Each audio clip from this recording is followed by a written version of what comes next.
there's something else I want to talk to you all about. I'm talking about the educators. And I hope there's some, some administrators who take the time to listen to this as well. And because, I'm wanting, like I said, I want to grow, I want to learn, I want to understand, if it's possible.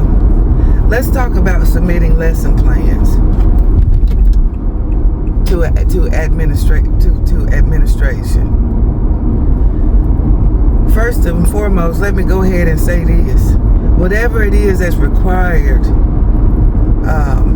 for me to do, I'm going to do it. Okay? I'm going to do it. Whatever it is, whenever the due date is, whatever it is that however you want it to look, or whatever it is, you're going to have it. Okay? Because I'm going to be compliant. Whatever. As far as lesson plans, having to submit that, I don't know however often it's required. For me, it serves no purpose. I know my content well. I know, there's certain things that I know, as far as, based upon my experience. And submitting a lesson plan to administration takes time for me to create in a way that they want me to create it, if there is a requirement. I'm not going to say it's not good to go back through and, kind of figure out, okay, I'm on this right here. This is the prerequisite skill. I'm going to, and this is the activity, and it's going to take this much time and this, that, and this. But my classrooms,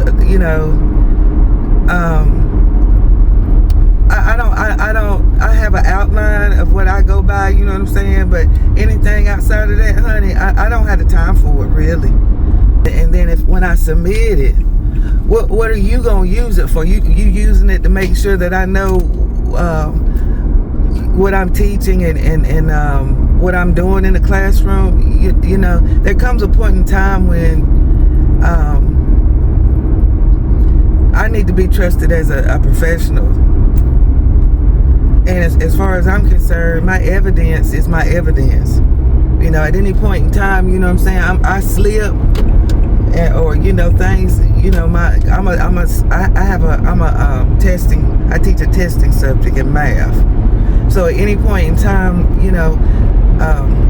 my scores slip, which is not gonna happen. Then of course, come on, talk to me. Let's see what in the world we need to do. Do I need to submit a lesson plan? What you know what I mean? But I'm gonna give you a lesson plan. What are you gonna do with it? Are you gonna provide feedback? How valuable is your feedback? And then on top of that, when are you gonna have time to do it? So, I don't, beginner teachers, you know what I'm saying? Yes, of course, you do whatever you need to do to get them to understand, the framework, the structure, kind of, you know what I mean? As to, this is what will help you, plan your lessons, this, that, and the other, and all of that. But, submitting a lesson plan, or unit 1 and unit 2 and unit 3 submitted to now look at this truck right here.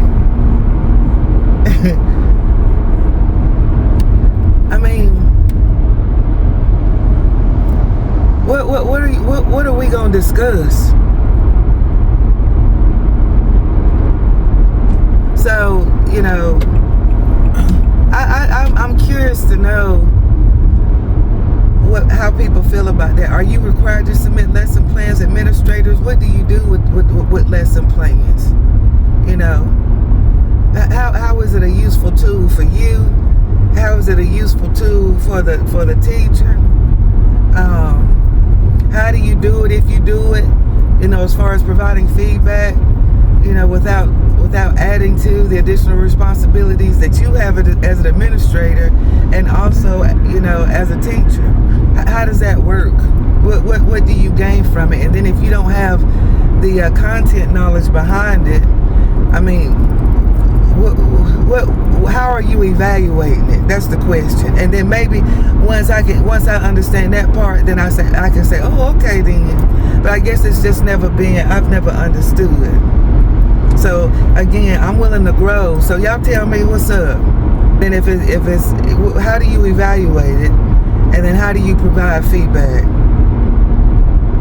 and then with that lesson plan, how are you able to, understand this, that, and the other if you don't have content knowledge, or if you don't know the culture of the classroom? And then do you still require lesson plans for teachers, veteran teachers, or either teachers that already have evidence? Do you take the time to, interrupt what in the world they have going on, when it's obvious they already have it under control? Because the evidence speaks for itself. So y'all help me with that, okay? All right then, y'all have a good one. I love y'all. All right, bye-bye.